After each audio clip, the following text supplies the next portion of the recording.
আমি কথা বলার মতো শক্তি হারিয়ে ফেলেছি প্রায়। আমার শফিকুল স্যার গুড়া শহীদ ময়দানে উপস্থিত হয়, এতগুলো লোক স্যারের আগমনে উপস্থিত হয়েছে, এই কথাটা, এই দৃষ্টিটা আমাকে পাগলের মতো করে দিয়েছে। প্রিয় উপস্থিতি, আপনারা মুসলমান, আমি হিন্দু, কিন্তু নবীর সেই বাণীটি কি, নবীর সেই বিচারটুকু কি আপনাদের অনেকের মনে আছে? যে ন্যায় বিচারের জন্য মহামানব, শ্রেষ্ঠ মহামানব হিসেবে পরিচিতি লাভ করেছিলেন, যার শক্তির বদৌলতে মুসলিম সম্প্রদায় এই বিশ্বে সংখ্যা গরিষ্ঠ মানব হিসেবে পরিচিতি লাভ করেছে। প্রিয় উপস্থিতি, তাল গাছটি কার? মুসলমানের না সংখ্যালঘুর? নবীর বিচারে এসেছিল সংখ্যালঘুর, তাই সেই বিচারকে আপনাদের হৃদয়ে স্থান দিয়ে ন্যায় বিচার প্রতিষ্ঠার জন্য আপনারা এগিয়ে যাবেন। আমরা চলি সমভাগে, কে আমাদের রুখবে? রইল যারা পিছন টানে, কাঁদবে তারা কাঁদবে, কাঁদা ব্যক্তিরা কাঁদতেই থাকবে, আপনারা সামনের দিকে এগিয়েই যাবেন। প্রিয় উপস্থিতি, একটিবার দেখেন, নবী কি কখনো বলে গিয়েছে মন্দির ভাঙ্গেন, মসজিদ ভাঙ্গেন, নারীকে ধর্ষণ করুন, কারো জমি দখল করুন? আপনাদের ইসলামের দৃষ্টিতে সব কিছু তো পরীক্ষামূলকভাবে সমস্ত প্রশ্নের উত্তর দেওয়া আছে। যে মা 10 মাস 10 দিন তার পেটে আমাদেরকে ধারণ করে রেখেছিলেন, সবচেয়ে কষ্টের সহিষ্ণুতা নিজে উপলব্ধি করে, নিজে না খেয়ে শীত গরম ঠান্ডা সবকিছুকে উপলব্ধি করে আমাদের মানুষ করেছেন, স্যার সেই মাকে নিঃশেষিত করে অনেককে ধর্ষণ করা হচ্ছে। এটা কি ঠিক?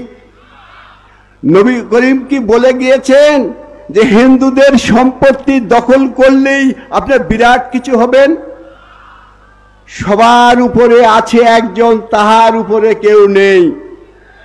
আপনারা যে যত অন্যায় কাজ করুন, আপনারা যে যত কোথায় খারাপ কাজ করুন, সেই তিনি উপরে আছেন। আপনি লক্ষ লক্ষ কম্পিউটার ফিট করেও, হাজার হাজার গণনা করেও সেই বিচার করতে পারবেন না।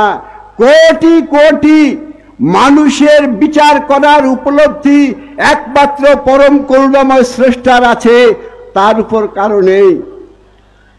স্যার, আপনার তো সেই কর্ণধার জামাতে ইসলাম বাংলাদেশের, আমাদের সংখ্যালঘু সব সম্প্রদায়কে ভালোবাসার হাত তুলে কাছে টেনে নেওয়ার চেষ্টা করুন।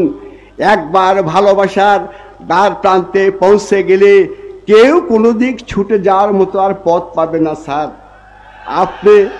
আপনি সেইটুকুই শুধু গ্রহণ করুন।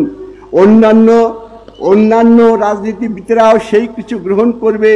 আমরা কিন্তু স্যার কোনো একটি সম্প্রদায়ের কাছে কিনা গোলাম হিসাবে নির্দিষ্ট ছিলাম না, কিন্তু আমাদের চালাকি করে, ভুল করে একটি তথ্য আমাদের বুকে এমনভাবে লিপিবদ্ধ করে দিয়েছিল যেটা আর নয়।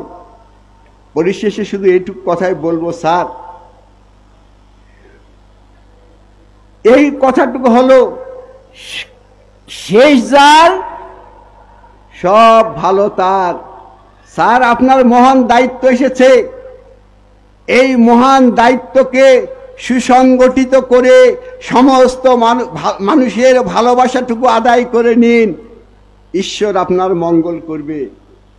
আর এই যে ভোট আসলে বিরাট জোট বাঁধে, ভোট শেষ, হিন্দু সম্প্রদায় ভোট কেন?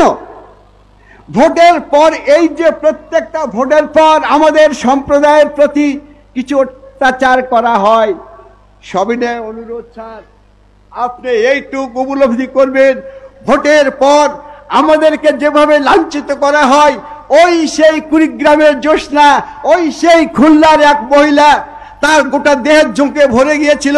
খুলনার ওই জ্যোৎস্নাকে কি দেওয়া হয়েছিল? শাড়ি পরানো হয়েছিল। আমরা ওখানে আর যেতে চাই না। প্রধান নির্বাচন কমিশনার সাহেব বলেছেন যে এইবার বাংলাদেশ হওয়ার পর 54 বছর অতিবাহিত হওয়ার পর সর্বশ্রেষ্ঠ নির্বাচন দেওয়া হবে। আমার স্যারের কাছে করজোড়ে মিনতি করছি, এই নির্বাচন হওয়ার পর যেন কখনোই আমাদের সংখ্যালঘুদের উপর অত্যাচারের দমন পীড়ন করা না হয়, এইটুকু আপনার কাছে মিনতি করি আমি আমার বক্তব্য শেষ করছি। সবাই ভালো থাকুন, সবাই মঙ্গলজনক থাকুন। ঈশ্বরের উপর কেউ শক্তি প্রয়োগ করবেন না।